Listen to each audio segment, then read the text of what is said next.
Here's one fact I guarantee you don't already know. It is impossible to sneeze with your eyes open. Go ahead, try it. You can't do it. There's a muscle in your face that when you sneeze, it gets triggered and it forces your eyelids shut.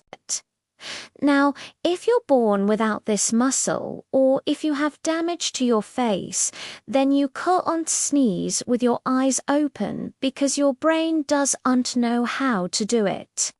And it's not something you can learn. It's a reflex.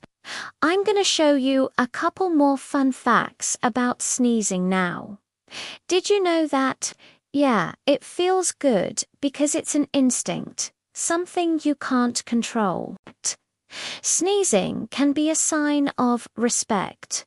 In some cultures, when someone sneezes, they will cover their mouth with their hand, and that's a sign of respect to the person they're talking to.